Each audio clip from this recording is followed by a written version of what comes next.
Hello, I'm Dr. Dennis McKenna, as always joined by Dr. Fred Venditti, our hospital system general director, giving you the update from Albany Medical Center. Today is Tuesday, November 3rd. All right, Fred, two things. First of all, it's election day. It is election day.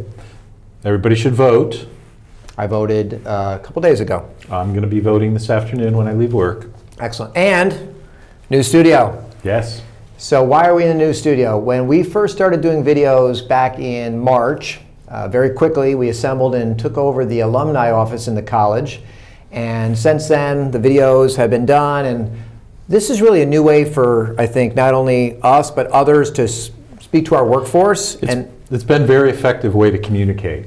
And Absolutely. So the decision was we probably need to have a dedicated space so we could do these videos and other videos. And now we've thankfully turned the alumni lounge back over to the dean. So we want to thank Vince for letting us. Thanks, Vince, for letting us use it. For all those times. So this is great. So this and to those who helped set it up, which obviously includes Jason and Dave and Matt and everybody, thank you so much. Guys. All right, let's jump into the numbers. First graph, Capital Region, 8 counties, people hospitalized with COVID. We can see we're in the mid-80s, 85 is the exact number. I can't say it's plateaued because it's only been a couple days, but that number appears to be the same as it was a couple days ago, but it's still a number that's gone up since 3 weeks ago. Yes, it has.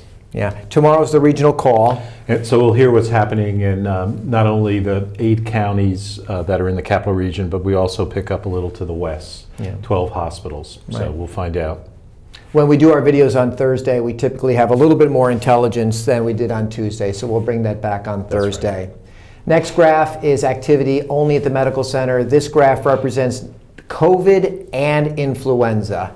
And the good news is so far we're not seeing any influenza activity in the hospital here, so all you're seeing is cases that are coming in above the bar for COVID and being discharged below the bar. And the next graph shows where we are in-house. We currently have 16. Fred, that breakdown is 10 on the floor, 6 in the ICU, and 3 on ventilator. So That's right, those Dennis. last numbers are also a little bit of a pickup. They are, and the ventilator population in particular, that's been a really low number for us in the whole community, but has started to grow a little bit. All right, so our critical care doctors, nurses, respiratory therapists really working hard on those patients. Yeah, they're doing a terrific job. The governor put out recent change to the travel advisory. As we all know, for the longest time, there was a rule set that if you came back into New York State, having traveled to certain states, you would have to quarantine. And so I'll begin by saying, Fred, how can we generally characterize the change to the rule set that the governor spoke about? So Dennis, he's layered in some testing as a way of shortening that quarantine period. Yes. So if you travel out of state, and not to the contiguous states around us, so Connecticut, Massachusetts, New Jersey, Pennsylvania are excluded from this. But let's say you go to Kansas and spend more than 36 hours in Kansas. When you come back, before you come back, you need to be tested negative in Kansas. Right. And then 3 days later, here in New York, you need to be tested again. And if you're negative that second time, then you don't have to quarantine for the 14 days. So you could theoretically come off quarantine on day 4 as opposed to 14. And probably wouldn't be day 4 because by the time you get the test result back. That's right, because they typically take sometimes 2 or 3 days to come right. back. How does this change affect our workforce? And I'll remind us that every member of our workforce is defined as an essential worker. So Dennis, that's not clear quite yet. Okay. So the older rule set was when you returned, you had to be tested within 24 hours. If you were negative, you could work, but with a mask. With a mask. And what I would call semi-quarantine, so home to work and back again. Right. So we're trying to sort out how this new advisory fits into our old paradigm. And frankly, we're thinking that perhaps we would have our workforce tested 7 days out. Okay. And then from there, if they're negative, allow them to come back to work. But more to come on this. It's being talked about right now by our infection control folks and some others here in the hospital. So more details to follow, but just to ask a point of clarification, tested on day 7, if that's the decision, they would be working during that time with a mask on. That's correct. If they were scheduled to work. That's correct. Okay. But again, so some more details to follow. And Dennis, we really think the science probably supports day 7. It does. And we want to be really careful with our workforce because they're working with a very vulnerable population here in the hospital. So maybe it's okay for someone out in the community day 3 and go back.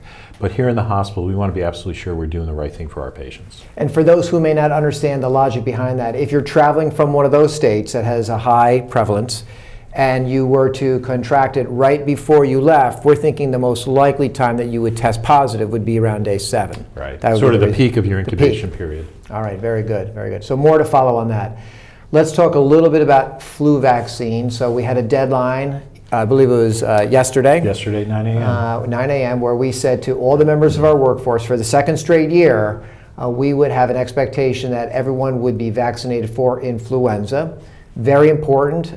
Many other hospitals in the region have adopted a similar strategy. We spoke about that earlier. That's right. The importance of us demonstrating the importance of being vaccinated to protect not only our workforce but patients. And I think the good news is as of today, if you are working here on campus, you are vaccinated. That's right, Dennis. We're still cleaning things up a little bit. Right. A lot of paperwork that needs to be sorted out still. But everybody working in the hospital has been vaccinated. That's wonderful. So a lot of people made this happen. We'll probably forget many of them. Employee Health Service leading the way for sure. We had people from informatics who were helping us with the data collection.